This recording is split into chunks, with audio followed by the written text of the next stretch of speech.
अस्सलाम वालेकुम। आज का हमारा टॉपिक है हाइपोथेसिस। टॉपिक पे जाने से पहले आप मेरे चैनल को सब्सक्राइब कर लें और साथ दिए हुए बेल आइकन को भी प्रेस कर लें ताकि आपको मेरी मज़ीद वीडियोस के नोटिफिकेशंस मिलते रहें। ये टॉपिक बहुत इंपॉर्टेंट है, इसलिए वीडियो को स्टार्ट से लेकर एंड तक ज़रूर देखिएगा। अब हम चलते हैं टॉपिक की तरफ और देखते हैं कि हाइपोथेसिस क्या है और हम इसे क्यों करते हैं, यानी इसकी अफादियत हमारे लिए क्या है। जब हम रिसर्च कंडक्ट करते हैं तो हमें हाइपोथेसिस क्यों डिज़ाइन करने पड़ते हैं। सबसे पहले हम देखते हैं कि हाइपोथेसिस है क्या। Hypothesis is the formal tentative statements of the expected relationship between two और मोर वेरिएबल्स अंडर स्टडी। हम जो स्टडी कर रहे होते हैं उसमें देखते हैं कि दो वेरिएबल्स का आपस में क्या रिलेशन है। A hypothesis helps to translate the research problem's objectives into a clear explanation or predictions of the expected results or outcomes of the research study. हम देखते हैं कि रिसर्च स्टडी जो हम कर रहे हैं इसके आउटकम्स क्या आएंगे या एक्सपेक्टेड रिजल्ट्स क्या होंगे। आप इसे ऐसे भी कह सकते हैं कि ये एक एजुकेटेड गैस है, यानी एक एजुकेटेड गैस। एक तो होता है आम बंदे का गैस, एक होता है एजुकेटेड गैस। तो जब आप रिसर्च कंडक्ट कर रहे होते हैं तो वो एजुकेटेड गैस कहलाती है। It clearly stated the hypothesis includes the variables to be manipulated or measured, identifies the populations to be examined, indicates the proposed outcomes of the study. तो हम देखते हैं कि इसके जो हमारे स्टडी करें इसके आउटकम्स क्या होंगे हमारे पास। यानी आप एक मफरूज़ा जो डिज़ाइन करते हैं उस मफरूज़े की बिना पे ही आप डायरेक्शंस में चलते हैं। अगर आपके पास रोड मैप भी आप इसे कह सकते हैं कि अगर आपके पास रोड मैप ही नहीं है तो फिर आप क्या करेंगे कि एमलेसली लेफ्ट एंड राइट, कभी फॉरवर्ड और कभी बैकवर्ड आप जो है ना मूव करते रहेंगे। तो जो हाइपोथेसिस है ये आपको हेल्प आउट करते हैं कि आपने किस डायरेक्शन में जाना है, इसके आउटकम्स क्या होंगे। आपके एक्सपेक्टेड आउटकम्स भी तो होंगे ना जब आप रिसर्च डिज़ाइन करते हैं। तो उन आउटकम्स को अपने माइंड में रखेंगे तो आप उसी के करीब करीब ही जो है अपनी स्टडी अपनी कंटिन्यू रखेंगे और इन्वेस्टिगेशन जो है वो कंटिन्यू रखेंगे। JW बेस्ट जो है इसके बारे में क्या कहते हैं देखते हैं।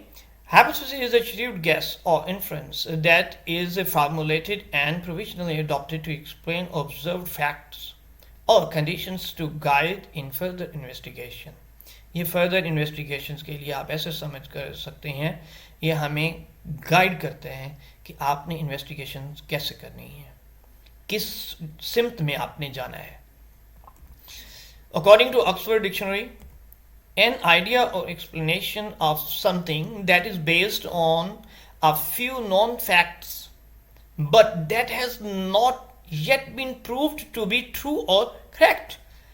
ऐसा मफरूज़ा जिसको हमने अभी उसके बारे में कोई ऑथेंटिक राय नहीं दी, जिसके बारे में हमने अभी ये नहीं कहा कि ये सही है। हाँ, हम इन्वेस्टिगेशन करने जा रहे हैं तो ऐसा आइडिया आप अपने माइंड में पहले बनाएंगे तो फिर ही आप मूव करेंगे ना। जब आप कोई आइडिया ही नहीं है आपके पास तो फिर आप रिसर्च क्या करेंगे। अब हम देखते हैं इसकी इंपॉर्टेंस क्या है।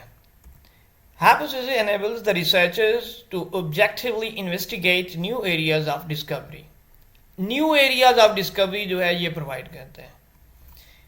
It is a powerful tool for the advancement of knowledge. Advancement of knowledge के लिए भी आप ऐसे कह सकते हैं कि ये एक पावरफुल टूल है।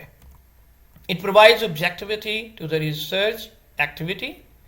ये प्रोवाइड क्या करते हैं, ऑब्जेक्टिविटी। आप कोई ऑब्जेक्टिव डिज़ाइन करते हैं ना कि जी हमारे ये ऑब्जेक्टिव्स होंगे। जब आप रिसर्च डिज़ाइन करेंगे तो उसमें आप अपने ऑब्जेक्टिव्स बनाएंगे और ऑब्जेक्टिव किस बेस पे होंगे, हाइपोथेसिस की बेस पे कि आपका हाइपोथेसिस क्या है। वो रोड मैप तो वही प्रोवाइड कर रहा है ना आपको।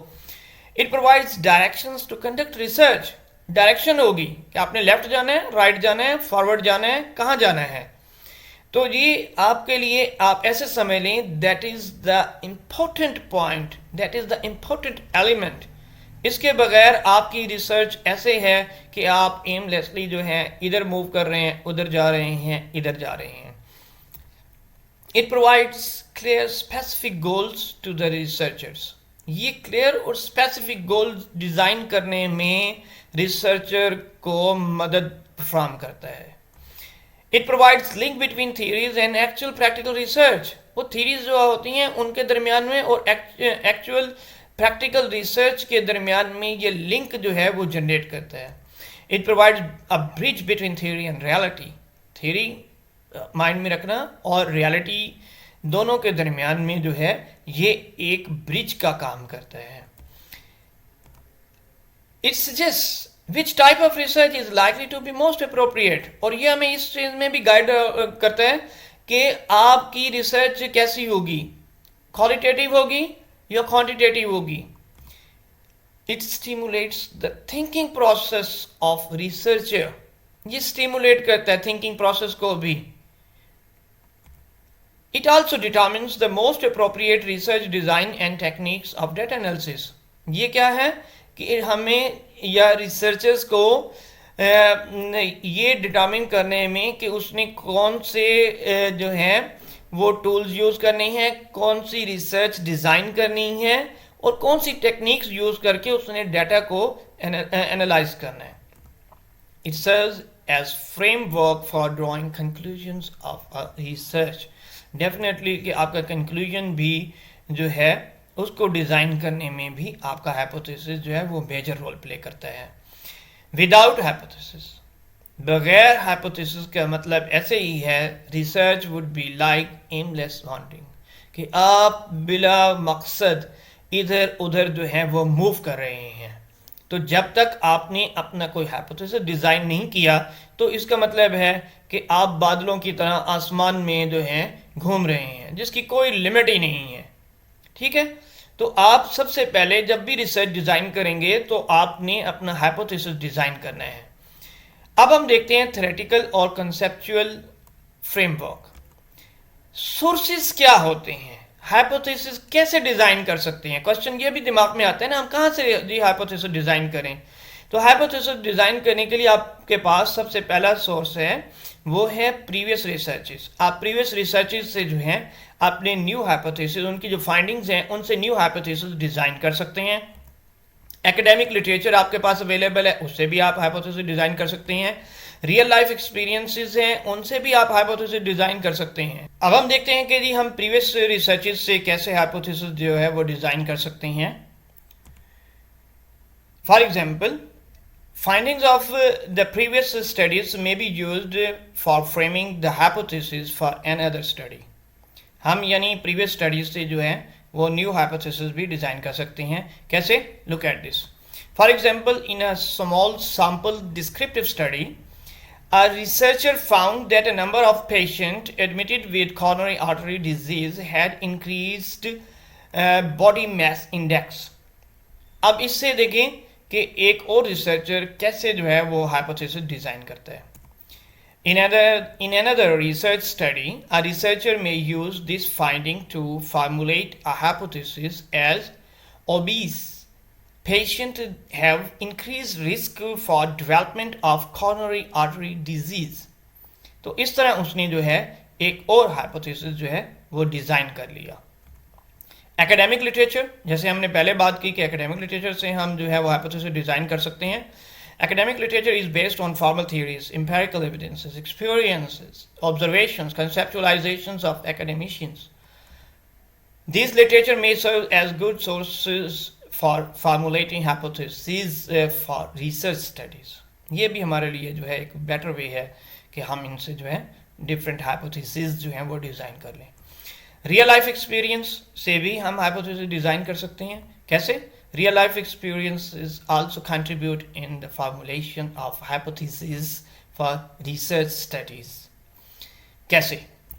For example, अब देखें ये हमारे पास एग्जाम्पल है। Newton has a life-changing experience of the falling of an apple, formulated a hypothesis that Earth attracts all mass towards its center। उसने इससे रियल लाइफ से एक हाइपोथेसिस डिज़ाइन कर लिया कि तमाम जो वज़न है, वेट्स हैं, मैस है, वो ज़मीन जो है अपने सेंटर की तरफ उसे जो है अट्रैक्ट करती है। तो several researches were conducted before generating a law of central gravity. तो इस तरह बहुत सारी रिसर्चेस डिज़ाइन की गई, कंडक्ट की गई और उसके बाद इस नतीजे पे पहुँचे कि उन्होंने सेंट्रल ग्रेविटी का लॉ जो है वो डिज़ाइन किया। टाइप्स ऑफ हाइपोथेसिस, अब हम देखते हैं कि टाइप्स कौन सी हैं। Number one, simple hypothesis, complex hypothesis, associative hypothesis, causal hypothesis, directional hypothesis, non-directional hypothesis, alternative or research hypothesis, and null hypothesis. Simple और कॉम्प्लेक्स को हम देखते हैं सबसे पहले. सिंपल हाइपोथेसिस क्या होते हैं? It is a statement which reflects the relationship between two variables. ये दो वेरिएबल्स का रिलेशनशिप जो है वो बताते हैं. कैसे?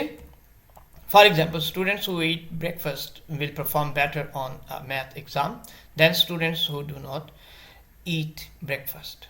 तो अब देखें ब्रेकफास्ट का रोल, उसका जो है इफेक्ट क्या हो रहा है कि वो स्टूडेंट्स जो ब्रेकफास्ट करते हैं वो बेटर परफॉर्मेंस दिखाते हैं इंस्टेड उन स्टूडेंट्स के जो ब्रेकफास्ट नहीं करते. कॉम्प्लेक्स हाइपोथेसिस क्या होता है? It is a statement which reflects the relationship between more than two variables. पहले हमने टू वेरिएबल्स की बात की, अब मोर देन टू वेरिएबल्स की हम बात कर रहे हैं. कैसे? For example, motorists who talk on the telephone while driving will be more likely to make errors on a driving course than those who do not talk on the phone. तो ये देखें, ये हमारे पास हाइपोथेसिस हमने इससे जो है डिजाइन कर लिया. Associative hypothesis. Associative hypothesis reflects a relationship between variables that occurs or exists in natural settings without manipulation. कैसे? This hypothesis is used in correlational research studies. For example, when there is a change in any one of the variables, यानी जब एक variable के अंदर change आएगी तो definitely changes also occurs in the other variable. जब stress होगा तो स्ट्रेस का रिजल्ट क्या आएगा? डाइवोर्स होंगी. तो ये इनका जो है आप कह सकते हैं कि एक का दूसरे के साथ रिलेशन के, जब एक जो है एक के अंदर वेरिएबल के अंदर चेंज आएगी तो दूसरे में भी डेफिनेटली चेंज आएगी. Casual hypothesis. It predicts the cause and effects relationship between two or more variables in experimental or interventional setting, where independent variables is manipulated by research to examine the effect on the dependent variable. For example, a woman with blue eyes will have daughters with blue eyes. तो ये हमारे पास hypothesis है. Directional hypothesis. A directional या इसे हम one tailed भी कहते हैं. अ डायरेक्शनल या one tailed hypothesis predicts the nature of the effect of the independent variable on the dependent variable. It states the nature of the relationship between two or more variables such as positive, negative, or no relationship. To express the directional term are used to state the hypothesis such as positive, negative, less, more, increased, decreased, greater, higher, or lower. For example, adults will correctly recall words than children. अब हम देखते हैं कि non directional hypothesis क्या होते हैं. A non directional hypothesis और to tailed hypothesis, इसको टू टेल्ड भी कहा जाता है, predicts that the independent variable will have an effect on the dependent variable, but the direction of the effect is not specified. क्योंकि इसमें direction नहीं होती. It just states there will be a difference. ये सिर्फ इस चीज़ को जो है वो स्टेट करता है, इस चीज़ के बारे में बताता है कि डिफरेंस होगा दोनों वेरिएबल्स के दरमियान में या मोर देन टू वेरिएबल्स के दरमियान में जो है वो डिफरेंस होगा. It reflects the relationship between two or more variables, but it does not specify the anticipated direct nature of relationship such as positive or negative. और इसमें दूसरी बात कि पॉजिटिव और नेगेटिव जो है वो रिलेशनशिप भी जो है वो स्पेसिफाई नहीं होता. For example, there will be a difference in how many numbers are correctly recalled by children and adults. और रिसर्च हाइपोथेसिस, इसे याद रख लें, ये मेजर टाइप्स हैं। इनको हम जो है वो ये H1 से रिप्रेजेंट करते हैं अल्टरनेटिव को, ठीक है। अभी हम आगे देखेंगे नल को, तो नल जो है वो H0 से जो है डिनोट किया जाता है। तो अब हम चलते हैं, सबसे पहले देखते हैं कि अल्टरनेटिव या रिसर्च हाइपोथेसिस क्या होते हैं। The alternative hypothesis states that there is a relationship between the two variables being studied. One variable has an effect on the other. हमारा पर्पज़ ही यही होता है कि एक वेरिएबल का दूसरे वेरिएबल के ऊपर जो है कुछ ना कुछ असरात मुरतब होने चाहिए। अगर ऐसा नहीं होता तो ज़ाहिर बात है कोई रिज़ल्ट नहीं आएगा, तो कोई रिज़ल्ट नहीं आएगा तो वो फिर नल हाइपोथेसिस होगा। तो हमारा जो मेजर स्टडी का जो पर्पस होता है वो यही होता है कि हम देख रहे होते हैं कि ये होने से ये असरात मुरतब हो रहे हैं, तो वो असल रिसर्च स्टडी आपकी यही होती है। लेकिन अगर नल भी आ जाए तो तब भी आपकी रिसर्च जो है वो उसने प्रूव कर दिया कि इस चीज़ का इस चीज़ के ऊपर कोई असर नहीं पड़ता। तो अब हम आगे चलते हैं। An experimental hypothesis predicts what change or changes will take place in the dependent variable when the independent variable is manipulated. जब independent variable जो है कोई करता है तो उससे क्या होगा कि जो है वो चेंज आएगी या चेंजेस अकर होंगी, ठीक है। It states that the results are not due to chance and that they are significant in terms of supporting the theory being investigated. For example, children who receive a new reading intervention will perform better than students who did not receive the intervention. It means adults will perform better on a memory task than children. तो ये हमारे पास है alternative या research hypothesis. Null hypothesis इसके बारे में मैंने पहले बताया है कि इसको हम जो है H0 से जो है वो प्रेजेंट करते हैं, यानी इसकी जो ये डिनोट किया जाता है H0 से। The null hypothesis states that there is no relationship between the two variables being studied, यानी one variable does not affect the other, यानी एक वेरिएबल का दूसरे वेरिएबल के ऊपर कोई असर नहीं है, तो इसको हम कहते हैं null hypothesis. There will be no changes in the dependent variable due to the manipulation of the independent variable, यानी इंडिपेंडेंट वेरिएबल ने डिपेंडेंट वेरिएबल के ऊपर कोई असर नहीं किया, तो ये कहलाता है null hypothesis. For example, children who receive a new reading intervention will have scores different that students who do not receive the intervention, यानी इससे कोई फर्क नहीं पड़ता कि जिनको जो है वो उनके स्कोर्स जो हैं डिफरेंट हो सकते हैं, किसी के कम या ज़्यादा हो सकते हैं, लेकिन इसका एक वेरिएबल का दूसरे वेरिएबल के ऊपर कोई असर नहीं होता।